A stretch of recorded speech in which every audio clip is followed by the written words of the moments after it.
On Tuesday evening, President Trump threatened to shut down the government over funding for his border wall proposal. He thundered, "Build that wall. The obstructionist Democrats would like us not to do it. But believe me, if we have to close down our government, we're building that wall, but the Democrats are not the obstructionists. The main obstruction is the land. Congress shouldn't be clamoring about funding the wall, they should be looking to prior federal land acquisitions for major projects as evidence of the impediments that lie ahead." Only about 1/3 of the land the wall would sit on is owned by the federal government by Native American tribes. States and private property owners, especially along the Texas-Mexico border, own the rest.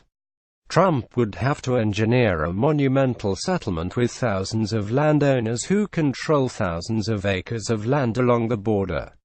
Otherwise, the administration will have to face hundreds, if not thousands, of lengthy eminent domain disputes before anything is built across approximately 2,000 miles of the international border. Beyond the turf wars, the wall is sure to raise considerable litigation over environmental impacts. If Trump can overcome the existing land obstructions, then his wall may rival the nation's largest civil and military land acquisition projects in decades. The establishment of the Big Cypress National Preserve in Florida in the 1970s is known as one of the largest federal land acquisitions in history. The preserve, located near the Everglades, is a mosaic natural environment with a diverse ecosystem. Congress thought the area was important enough to enact legislation calling for the preservation of the over 574,000 acres of land. At the close of fiscal year 1979, the Interior Department's National Park Service condemned over 11,400 tracts of land, representing 28% of the over 40,400 tracts acquired for the project. That project required vast numbers of Department of Justice lawyers and contractor government appraisers to handle thousands of small tracts. It took more than 8 years to acquire all the land for Big Cypress. And then there was the long drawn-out acquisition project for the Harry S. Truman Dam and Reservoir in Missouri, completed in 1979. The project was authorized by Congress in 1954, with the purpose of alleviating the flooding of towns and farms along the Mississippi and Missouri rivers. The dam inundated 209,300 acres of land, and the shoreline of the multi-purpose pool is nearly 1,000 miles long.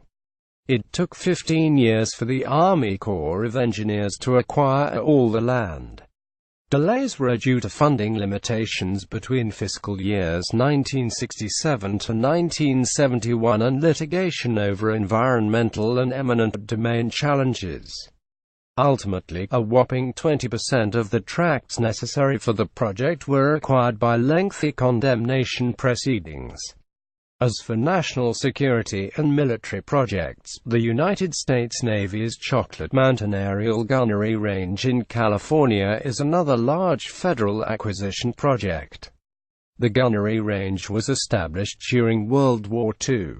The land was not valuable for any productive use, except for a gunnery range.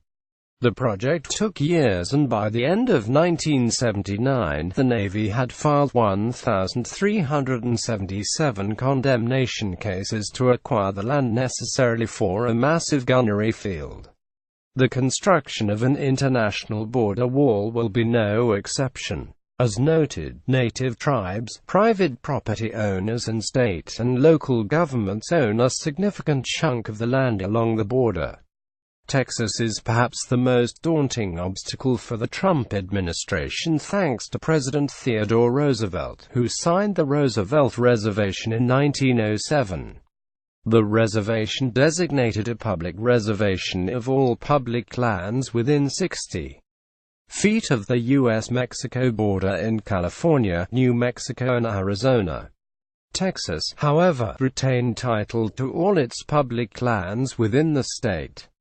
Fast forward over a century later, and the state has sold off most of the land to ranchers, farmers, developers and homeowners along the Texas-Mexico border. Indeed, Texas may have the upper hand in this land duel with the Trump administration. The government would need to coordinate a massive voluntary sale of the property or rely on lengthy eminent domain proceedings to acquire it. This process, like Big Cypress and the Truman Dam, would take years to complete. Successfully measuring the value of the land along the border and settling on the prices for hundreds and thousands of acres of land is very difficult to determine. Even determining just compensation won't be easy since the land at stake along the border is infrequently exchanged on the market. There are simply few other properties in the country located along an international border. The result of all of this is years and years of litigation and long and drawn-out settlements with landowners, just like Big Cypress and the Truman Dam, not to mention the many other federal projects that took years to acquire the land, such as the DC Metro system. The debate over the wall should not be relegated to who is obstructing Congress from funding Trump's wall. A real debate is the land acquisition obstructions that lie ahead. Gerald S. Dickinson is a law professor at the University of Pittsburgh School of Law, focusing his research and writing on constitutional property, local and state government law and land use. The views expressed by contributors are their own and are not the views of The Hill.